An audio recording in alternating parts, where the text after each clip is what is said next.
Episode 168। Ayansh अभय को अपने सामने देखकर काफ़ी ज़्यादा हैरान था और वो उससे काफ़ी ज़्यादा डर भी गया था। उसके मन में बस वो वॉशरूम वाला इंसिडेंट ही घूम रहा था बार बार, जो 2 दिन पहले उसने अभय के साथ किया था। अयांश ने डर का घूंट घूंटा और अपने मन में बोला, माँ बचा लो मुझे, मुझे डर लग रहा है पापा से, पापा मुझे मार देंगे। अभय ने भी अयांश के चेहरे पर डर का भाव नोटिस कर लिया था, मगर उसका इंटेंशन उसे डराने का तो बिल्कुल भी नहीं था। वो तो बस अयांश से ये पूछना चाहता था कि आखिर उसने ऐसी क्या वजह है जो अयांश उसके साथ ऐसी हरकतें करता है, वो भी बिना जान पहचान के। अभय उससे पूछना चाहता था कि आखिर उसने उसका बिगाड़ा क्या है जो उसके साथ में इतनी ज़्यादा बदतमीज़ी कर दी, पहले एयरपोर्ट पर और उसके बाद वहाँ रेस्टोरेंट में तो अयांश ने उसके ऊपर सूसू ही कर दी थी। बस यही इंसिडेंट याद करके अयांश को अभय से डर लग रहा था। अयांश और अभय वो दोनों एक दूसरे को घूरे जा रहे थे इस वक्त। उन दोनों के ही दिमाग में अलग अलग विचार दौड़ रहे थे। अभय के दिमाग में तो ये सवाल दौड़ रहा था कि आखिर उसने अयांश का ऐसे भी क्या बिगाड़ा है जो वो उसके साथ बदतमीज़ी करता है। वहीं अयांश के दिमाग में तो बस यही घूम रहा था कि कैसे भी करके वो वॉशरूम से बाहर भाग जाए और अपनी माँ के पीछे जाकर छुप जाए। अब भले ही अयांश कितना ही शैतान क्यों ना हो, था तो वो बच्चा ही। वहीं अयांश सायशा से बोली, ये आयु इतनी देर क्यों लगा रहा है वॉशरूम से बाहर आने में? कोको जा तू देख के आ उसे, कहीं ऐसा तो नहीं कि उसे अपनी जिप नहीं खुल रही हो, ऐसे में तो वो अपनी पैंट को में ही सूसू कर लेगा। आयशा सायशा से बोली तो अपनी कमर पकड़ते हुए वो खड़ी हुई और कॉरिडोर की तरफ चली गई। अयांश ने डर के कारण अपनी फिंगर्स क्रॉस कर ली। वहीं अभय उसके चेहरे पर को पड़ चुका था कि अयांश उससे कितना ज़्यादा डर चुका है। अभय अयांश के लेवल पर बैठा और बोला, डरो मत बेटा, मैं कुछ नहीं करूँगा आपको। अभय ने जब अयांश को बेटा कहा तो वो मन ही मन खुश हुआ, मगर फिर उसे याद आया कि यही इंसान उसकी माँ के आंसुओं का कारण है। अयांश के गाल को सहलाने के लिए अभय ने अपना दायां हाथ उठाया, मगर इतने में वॉशरूम के बाहर से सायशा की आवाज़ आई, आयु बेबी, कोई प्रॉब्लम हो गई है क्या? इतनी देर क्यों लग रही है आपको? यही बोलते हुए वॉशरूम का दरवाज़ा खुला और सायशा अंदर आ गई। सायशा को देखते ही अभय हैरान रह गया, जब अयांश भागकर सायशा के पीछे छुप गया और बोला, कोको, ये अंकल मुझे किडनैप कर लेंगे, आप मुझे बचा लो। अयांश ने जब सायशा को कोको कह के बुलाया तो अभय सोच में डूब गया कि आखिर अयांश और सायशा का रिश्ता क्या है। सायशा ने अयांश की पीठ सहलाई और अभय को नफरत से घूरते हुए अयांश से बोली, हाँ बेटा, आप डरो मत, माँ आ गई है ना, आपकी कोई आपको कुछ नहीं करेगा, ओके। सायशा ने की आंखों में अपने लिए नफरत अभय महसूस कर पा रहा था, मगर मन ही मन खुश होते हुए वो खुद से बोला, ओह, तो ये सायशा की शादी हो चुकी है और ये बेटा भी सायशा का है। हल्की सी मुस्कान के साथ अभय सायशा से बोला, हेलो सायशा, कैसी हो तुम और घर में बाकी सब कैसे हैं? सायशा को अभय की आवाज़ से ही नफरत थी, इसलिए वो बिना उसकी बात का जवाब दिए वहाँ से बाहर चली गई अयांश को लेकर। सायशा ने अयांश को अपनी गोद में उठाया और रिसेप्शन की तरफ चली गई, जहाँ पर आयशा उनके आने का वेट कर रही थी। तभी सायशा को ये रियलाइज़ हुआ कि अयांश ने अपनी पैंट तो गीली कर ही थी, मगर साथ में उसके कपड़े भी गीले कर दिए थे। आयु, तूने ये क्या किया? सायशा थोड़ा सा इरिटेट होकर उससे बोली, मगर तभी उसे ये रियलाइज़ हुआ कि अयांश इस वक्त काफ़ी डरा हुआ है और ऊपर से उसने अपनी वॉशरूम को काफ़ी देर से रोक के रखा हुआ था। इस वजह से भी अयांश ने अपने कपड़े गीले कर दिए। तभी आयशा की नज़र उन दोनों पर पड़ी। उसने अयांश को सायशा की गोद में देखा तो उससे पूछा, क्या हुआ इसे? तू इसे गोद में क्यों लेके आ रही है? तबीयत तो ठीक है ना इसकी? अपनी माँ को देखते ही अयांश उसकी गोद में जाने की ज़िद करने लगा, मगर सायशा ने उसे नीचे उतारा ही नहीं और आयशा से बोली, इसने अपनी पैंट गीली कर दी, इसलिए मैं इसे नीचे नहीं उतार रही हूँ, और ना ही तो इसे अपनी गोद में पकड़ना, वरना ये तेरे कपड़े भी गंदे कर देगा। सायशा के ऐसा कहने पर आयशा को कोई फ़र्क नहीं पड़ा। उसने फिर भी अयांश को अपनी गोद में ले लिया और बोली, मैं माँ हूँ इसकी, मुझे पहले से पता था कि ये ज़िद्दी बच्चा ऐसा कुछ करने वाला है, इसलिए मैं इसके लिए दूसरा पेड़ लेके आई थी घर से। आयशा का कॉन्फिडेंस देखकर सायशा हंसने लगी और बोली, वाह नीनी, जब से तू इसकी माँ बनी है तब से तो तू बहुत ही ज़्यादा इंटेलिजेंट हो गई है। तुझे कैसे पता चला कि अयांश ऐसा कुछ भी कर सकता है? क्या अयांश ने पहले भी ऐसा किया है? अपना सिर ना में हाँ में हिलाते हुए आयशा बोली, हाँ किया है ना इसने पहले भी ऐसा। लंदन में एक बार जब मैं, मम्मी और दीदा शॉपिंग करने मॉल गए थे तब भी इसने ऐसा ही किया था। इसने वहाँ भी ऐसी ही ज़िद करी थी और बोला था, मम्मा अब मैं बड़ा हो गया हूँ, अब मैं खुद से वॉशरूम जाऊँगा, आप मत आओ मेरे साथ वॉशरूम के अंदर। ऐसा कहकर इसने वॉशरूम में 10 मिनट लगाए, मगर ना तो इसने वहाँ किसी से हेल्प ली और ना ही इसने मुझे अपने साथ अंदर आने दिया। और फिर रिज़ल्ट वही था जो आज है। अयांश का ये किस्सा सुनकर सायशा की हंसी छूट गई। वो तो अयांश गुस्से भरी नज़रों से अपनी माँ को घूरने लगा। आप बहुत बैड मम्मा हो, आपने अपने बेबी को एम्बेरस कर रही हो अपनी बहन के सामने। ऐसे कौन करता है मम्मा, टेल मी, ऐसे कौन करता है? अयांश आयशा के बाल खींचने लगा। तभी वहाँ कॉरिडोर से कुसुम गुजरी। सायशा ने अपनी तिरछी नज़रों से कुसुम को पहले ही देख लिया था, इसीलिए वो आयशा और अयांश के आगे आके खड़ी हो गई ताकि कुसुम की नज़रें उन दोनों पर ना पड़े। इतने में कुसुम अभय से टकरा गई और बोली, आप कहाँ चले गए थे? हमने आपको कितना ढूंढा मगर आप हमें कहीं दिखे ही नहीं। कुसुम की आवाज़ जैसे ही आयशा के कानों में पड़ी तो उसकी आंखें भर आईं, मगर उसने अपने वो आंसू बाहर गिरने ही नहीं दिए और अयांश को वहाँ से लेकर चली गई। तुम तो घर चलो, तुम्हें तो मैं घर चल के बताता हूँ। अनपढ़ गंवार औरत, जब तुम्हें बाहर के लोगों को हैंडल करना नहीं आता तो अपना एक गंदा मुंह क्यों खोलती हो तुम बाहर वालों के सामने? ये कहकर अभय ने कुसुम का हाथ कस के पकड़ा और उसे बाहर ले गया। अपनी गाड़ी के अंदर आयशा अयांश की पैंट चेंज कर रही थी और सायशा गाड़ी के बाहर ही वेट कर रही थी, क्योंकि अयांश को कोको के सामने अपनी पैंट चेंज करवाने में बहुत शर्म आ रही थी। गाड़ी के अंदर से अयांश बोला, कोको मासी, मज़ा आ रहा होगा ना आपको तो धूप में?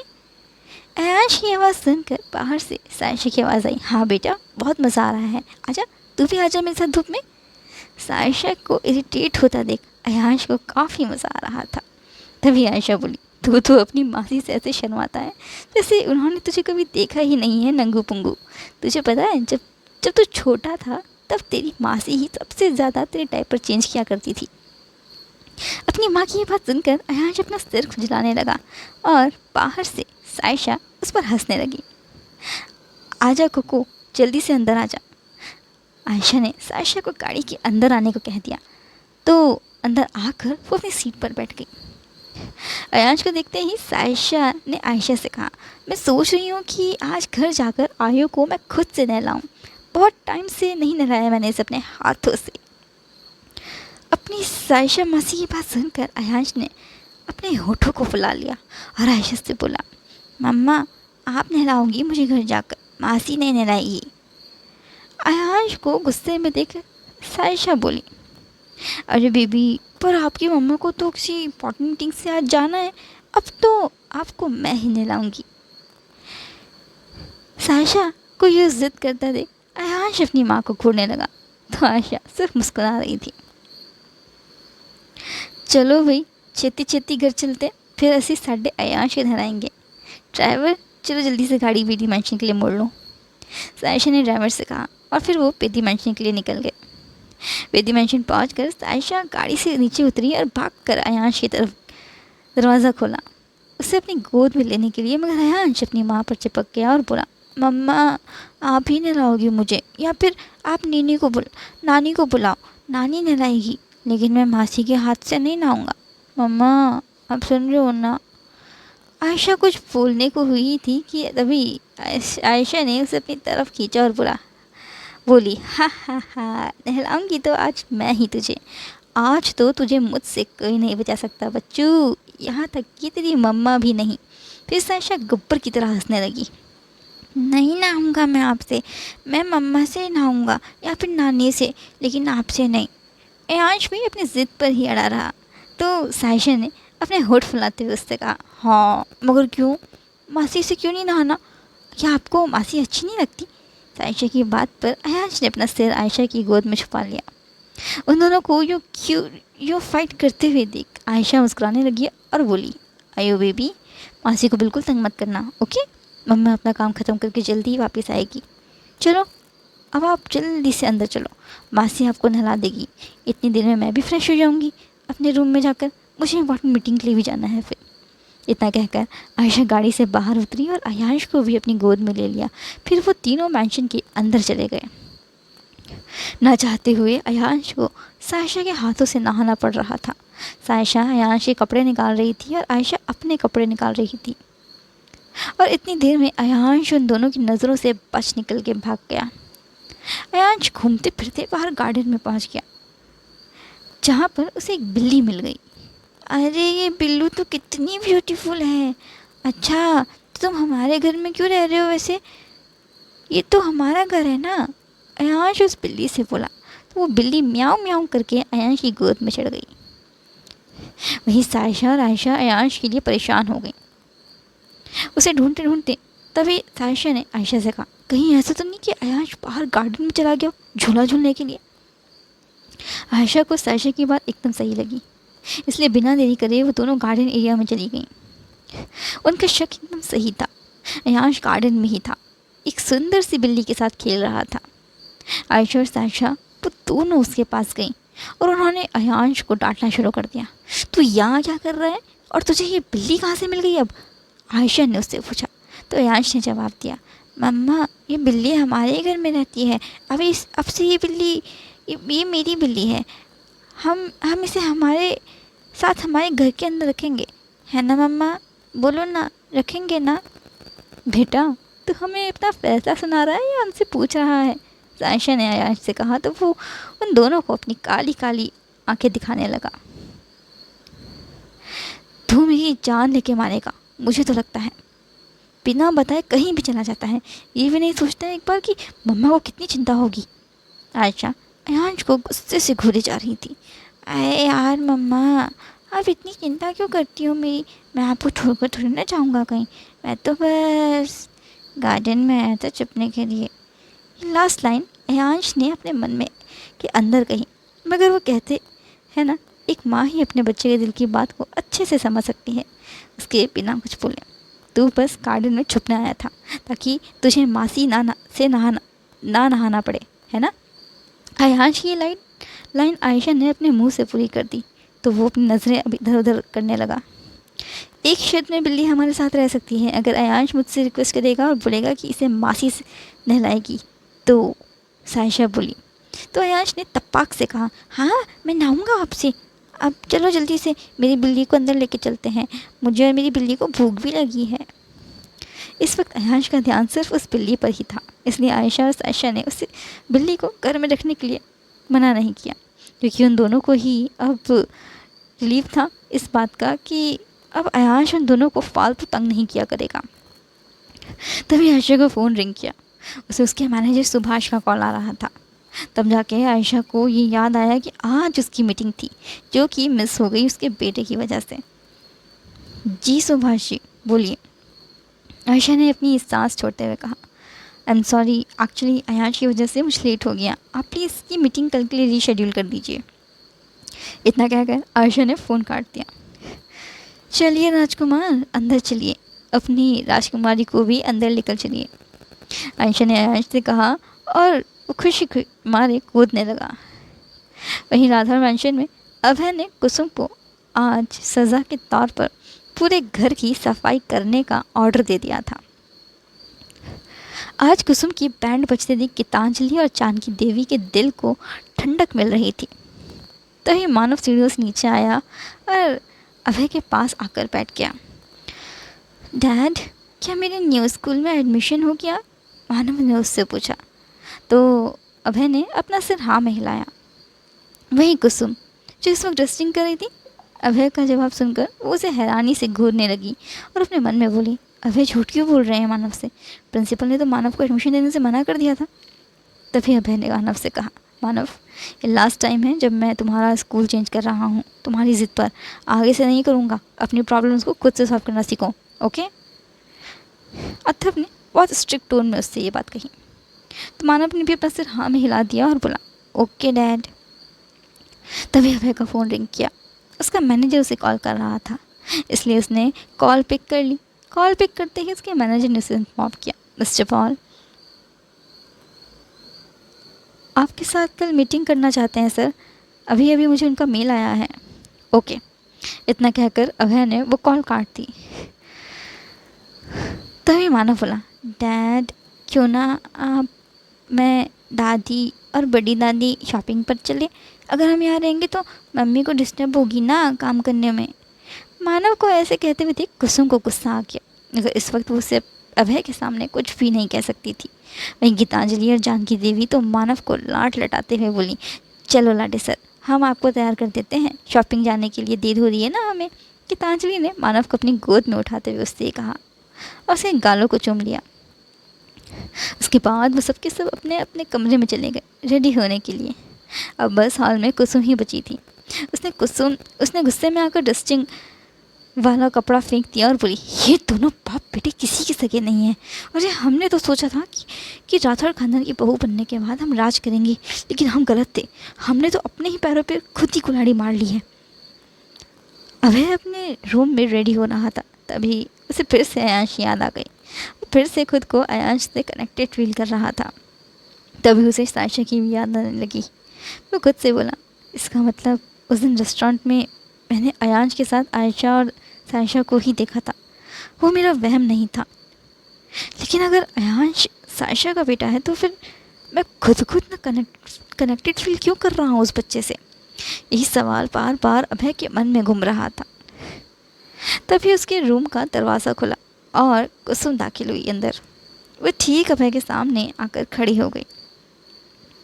हमें आपसे कुछ कहना है, क्या आपके पास 2 मिनट हैं हमारी बात सुनने के लिए? कुसुम मुझसे बोली तो अभय ने रूड होकर जवाब दिया जो बोलना है जल्दी बोलो, मेरे पास फालतू टाइम नहीं है तुम्हारी बकवास सुनने के लिए, समझी? अभय ने रूड सुर में उससे कहा अपने बालों को कोम्ब करते हुए। हाँ, हमारी बात तो आपको बकवास ही लगती है। बातें तो आपको उस आयशा की पसंद थी। उस आयशा से तो आपको पिटना भी खूब पसंद था। उसकी बदतमीज़ी भी आपको बड़ी पसंद थी। बस हम पसंद नहीं आए आपको कभी, जबकि हमने तो आपको वारिस भी दिया है राठौड़ ख़ानदान का। कुसुम अभय पर चिल्लाने लगी और बार बार आयशा का नाम बीच में लाने लगी, तो अभय ने उसे पलट कर कुछ ऐसा कह दिया जिसके बाद कुसुम को और ज़्यादा ठेस पहुँच गई। अगर तुम बीच में नहीं आई होती तो वो भी थी इस काबिल कि वो इस ख़ानदान को वारिस दे सके। मैंने तो कहा ही था तुम्हें कि मैं तुम्हें नहीं अपना पाऊँगा। मानव को तो मैं रख ही रहा था ना अपने पास, फिर भी तुमने ज़िद करी मेरे साथ रहने की, ये जानने के बावजूद भी कि मैं तुम्हें वो इज़्ज़त कभी नहीं दूँगा। मेरे दिल में आयशा के लिए थी और हमेशा रहेगी वो इज़्ज़त। कॉन्ट्रैक्ट का क्लोज नंबर 5 याद है ना तुम्हें? क्या लिखा था उसमें कि मैं जब चाहूँ तब ये शादी तोड़ सकता हूँ। हाँ, तो आपने ऐसा करा क्यों नहीं अभी तक? पलट कर कुसुम ने उससे पूछा। तिरछी मुस्कान के साथ अभय ने जवाब दिया, तुम कहती हो कि तुम मुझसे प्यार करती हो। अगर तुम मुझसे प्यार करती हो तो क्या तुम मुझे इतना भी नहीं जान पाई कि मैं मेरी मर्ज़ी का मालिक हूँ। मेरा जब मूड होगा तब मैं खुद तुम्हें इस घर से धक्के मार कर बाहर निकालूंगा। बस उस दिन का इंतज़ार करो तुम। इतना कहकर अभय कमरे से बाहर चला गया। हाँ, जानते हैं हम कि आप उस आयशा के आने का इंतज़ार कर रहे हैं, लेकिन उस तक हम आपको पहुंचने नहीं देंगे। ख़त्म कर देंगे उस आयशा को हम। कुसुम खुद से बड़बड़ाई और कमरे से बाहर चली गई। अभय जब नीचे हॉल में पहुंचा तो उसने देखा कि मानव, गीतांजलि और जानकी ये तीनों पहले से ही हॉल में मौजूद थे, अभय का इंतज़ार कर रहे हैं। चले डैड, मानव सोफे से नीचे उतरते हुए बोला और अभय के सामने आकर खड़ा हो गया। अभय ने उसे अपनी गोद में उठा लिया और उसके गालों को किस करते हुए बोला, हाँ चलो चलते हैं, आप दोनों भी गाड़ी में चलकर बैठिए। अभय ने गीतांजलि और जानकी से कहा और वो लोग पार्किंग एरिया में चले गए, कुसुम को अकेला छोड़कर। At ambience mall, Aisha, Saisha और अयांश अभी किड्स सेक्शन में थे। वो दोनों अयांश के लिए कपड़े चूज़ कर रहे थे, वहीं अयांश अपना जूस एंजॉय कर रहा था। नीनी, कोको, अच्छे से कपड़े चूज़ करना मेरे लिए, ओके? अयांश बोला जूस की सिप लेते हुए। तभी उन दोनों ने एक साथ उसे जवाब दिया, जो हुकुम मेरे आका। अयांश को यूँ अपनी माँ और मासी को ऑर्डर देते हुए देख स्टोर के मैनेजर और बाकी के वर्कर्स को हंसी आ रही थी। आयशा की नज़र एक पीच कलर की टी शर्ट पर गई तो वो कोको से बोली, ये अच्छा लगेगा मेरा आई ऊपर, है ना? लेकिन तभी सायशा ने उसे तपाक से मना करते हुए जवाब दिया, रिजेक्ट। बिना देखे दूर से ही रिजेक्ट कर देगा अयांश, देख लेना। यही बोलेगा वो कि ये कलर लड़कियों वाला होता है। अगर तुझे यकीन नहीं तो उसके ये मुँह से सुन ले ये बात। यही जवाब देगा वो भी।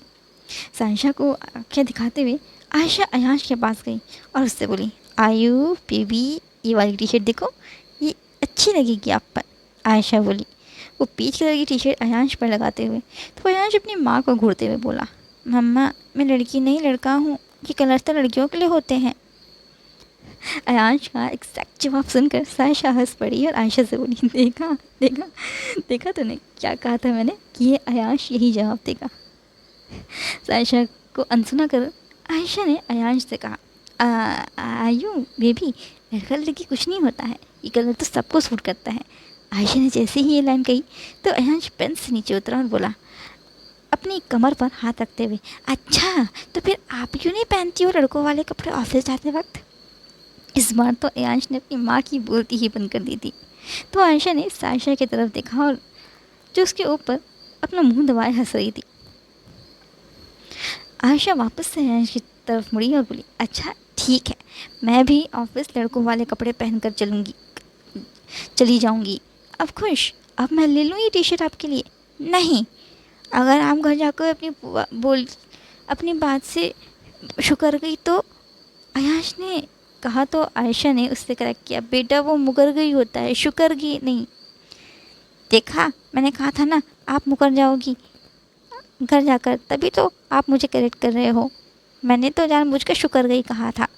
अयांश फिर से बहस करने लगा तो आयशा ने अपना सिर पकड़ लिया और बोली, अरे बेटा नहीं शुक्रूंगी मैं जाकर, अब ले लूँ मैं आपके लिए टी शर्ट? अरे पर मम्मा, अगर ये टी शर्ट मुझ पर नहीं आई तो तब मैं रिटर्न भी नहीं होगी ये टी शर्ट। अयांश ने एक और बहाना बना दिया वो टी शर्ट ना लेने का। तो आयशा ने उसे कड़क स्वर में कहा, अगर तुझे ये टी शर्ट नहीं आएगी तो फिर ये टी शर्ट हम तेरी सायशा मासी को पहना देंगे ज़बरदस्ती, ठीक है? अयांश फिर से बहस करते हुए बोला, अगर कोको मासी को भी नहीं आई ये टी शर्ट तो हम क्या करेंगे? तो बेटा हम ये टी शर्ट तेरी मासी को ज़बरदस्ती फंसाएंगे, ठीक है? अब खुश? अब मैं ले लूँ ये टी शर्ट को, ठीक है? आयशा अपने दांत कीटते हुए अयांश से बोली। वहीं सायशा अपने मन में बोली, ये अयांशा बच्चा मुझे क्यों फंसा लेता है अपने साथ में। बिल पे करने के बाद वो तीनों किड्स सेक्शन से बाहर आ गए। आयशा और सायशा सोचने लगी कि अब उन्हें कहाँ जाना चाहिए। तभी अयांश ने कहा, मम्मा, मासी, आप दोनों भी अपने लिए कुछ शॉपिंग करो ना, बिल मैं पे कर दूँगा। अमन मामू ने मुझे अपना क्रेडिट कार्ड दिया हुआ है। अयांश के इतना कहते ही आयशा चलते चलते रुक गई और उससे बोली, मामू ने कब दिया आपको ये अपना क्रेडिट कार्ड? जब मामू हमें एयरपोर्ट छोड़ने आए थे तब। अयांश ने सीधा सा जवाब दिया। तो फिर आयशा चुप हो गई।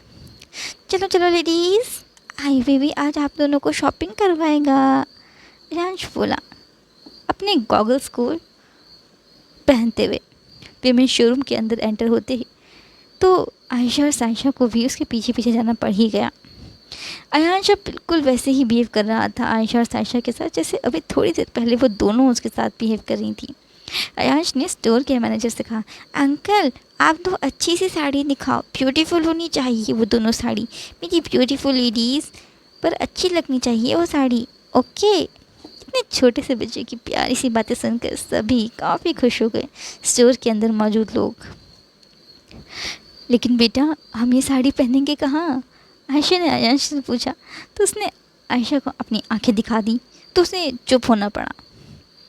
अयांश ने दो साड़ी चूज़ करी, एक पर्पल बंधेज सुनहरे लेस से जड़ी हुई अपनी माँ के लिए और दूसरी साड़ी डार्क येलो बंधेज पैटर्न में अपनी मासी के लिए। अयांश ने उन दोनों को उनकी साड़ी दी, ट्राई करने के आने को कहा। अब वो दोनों अयान की बात मानने से मना कैसे कर सकते थे, इसलिए वो दोनों बिना बहस करे ट्रायल रूम के अंदर चली गईं।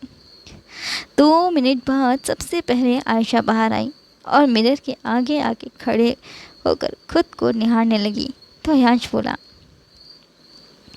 घनी फुटरी लाग रही है तू छोरी। अयांश ने जैसे आयशा की तरफ रजवाड़े सुर में तारीफ करी तो आयशा और सायशा उन दोनों के ही कान खड़े हो गए, यहाँ तक कि स्टोर के अंदर एंटर हो रहे गीतांजलि और जानकी देवी की भी। उन दोनों ने आयशा को तो नहीं देखा था, मगर अयांश को देखते ही उन दोनों के मन भी मोह गया। वहीं आयशा ने भी गीतांजलि और जानकी को नहीं देखा था, मगर सायशा ने ज़रूर उन दोनों को देख लिया था। वो जल्दी से ट्रायल रूम से बाहर आई। उसे बाहर आते देख गीतांजलि और जानकी ने भी देख लिया था, और तो और वो दोनों उसे पहचान भी चुके थे। सायशा अयांश के पास गई और बोली, आए बेबी, बता मम्मा कैसी लग रही है इस साड़ी में। सायशा ने जानबूझकर खुद को अयांश की माँ कहा, ताकि जानकी और गीतांजलि को भी ये लगे कि अयांश उसका बेटा है। वहीं इतना इशारा तो आयशा और अयांश के लिए भी काफ़ी था कि सायशा ऐसा क्यों कह रही है। अयांश ने अपना नाटक जारी रखते हुए जवाब दिया, आप भी सुंदर लग रही हो, मगर नीनी से ज़्यादा नहीं लग रही हो सुंदर। मेरी नीनी ज़्यादा सुंदर लग रही है आपसे। नीनी सुनते ही गीतांजलि और जानकी की नज़रें अब सीधा आयशा पर गईं, जो उनकी तरफ पीठ करके खड़ी थी। वाह मैम, आप सच में बहुत ही ब्यूटीफुल लग रहे हो। स्टोर की सेल्स गर्ल ने भी आयशा की तारीफ़ करना शुरू कर दिया। तो आयशा हल्का सा मुस्कुरा दी और धीमे से स्वर में बोली, थैंक यू। चलो चलो जल्दी से साड़ी पैक करो ब्यूटीफुल लेडीज़ की, we are getting late. Ayansh अपनी पेंटन वाली वॉच पर टाइम देखते हुए बोला। तभी आयशा का फ़ोन रिंग करने लगा। स्क्रीन पर वेद का नाम फ्लैश हुआ तो वो उस कॉल को पिक करने के लिए स्टोर से बाहर चली गई।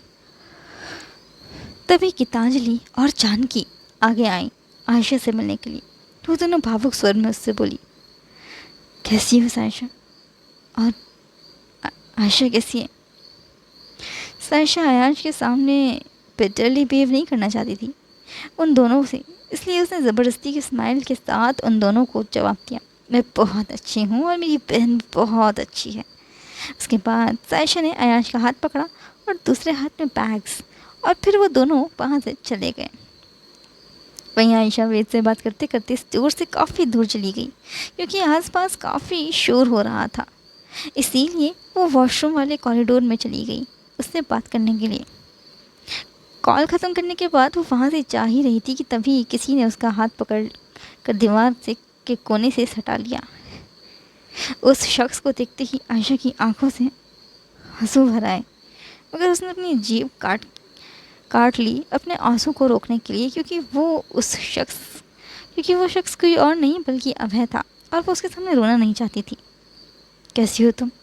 अभय ने उससे पूछा भावुक स्वर में।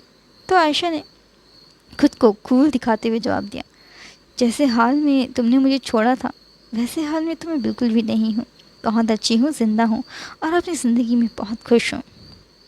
अभय ये बात जानता था कि आयशा उससे झूठ बोल रही है, इसीलिए उसने उससे और हर्ट ना करने का सोचा, क्योंकि वो ये बात जानता था कि आयशा को उसकी प्रेजेंस से ही कितनी घुटन महसूस हो रही है। आयशा ने खुद को अभय से दूर किया और वहाँ से जाने लगी, मगर तभी अभय ने उससे पूछा, शादी कर ली तुमने? तो आयशा के चलते चलते कदम रुक गए। उसने वो पीछे पलटते बिना ही जवाब दिया, it's none of your business. और फिर वो वहाँ से जाने को हुई, मगर अभय ने उसका हाथ पकड़ लिया और वापस उसे अपनी तरफ खींच लिया। I still love you, please come back in my life, Abhay ने उससे कहा। तो आयशा हंसने लगी, वापस आ जाऊँ? मगर कैसे आऊँ? नहीं, तुम मुझे बताओ कि मैं तुम्हारी लाइफ में वापस कैसे आऊँ और क्यों आऊँ? क्योंकि तुम्हारी लाइफ में तो ऑलरेडी तुम्हारी वाइफ है और एक बेटा भी है आई गेस। फिर तुम मुझे बताओ कि मैं तुम्हारी लाइफ में कैसे वापस आऊँ? और चलो एक पल के लिए मैंने तुम्हारी बात मान भी ली, तो तुम मुझे ये बताओ कि तुम मुझे अपनी लाइफ में क्या चखा दोगे? आयशा ने अभय की आंखों में आंखें डालकर ये सवाल किया, तो अभय बस चुपचाप उसे सुन रहा था, सोचना ज़रूर इस बारे में। इतना कहकर आयशा वहाँ से जाने लगी मगर तभी वो वापस पीछे मुड़ी और उससे बोली, by the way I am married now and have a son. इतना कहकर वो वहाँ से चली गई और अभय बस उसे जाता हुआ देख रहा था। आज के लिए बस इतना ही। अगर आपको आज का फिर अच्छा लगा तो कमेंट करें, वीडियो को लाइक करें, शेयर करें और चैनल को सब्सक्राइब करना ना भूलें। Till then take care and bye bye.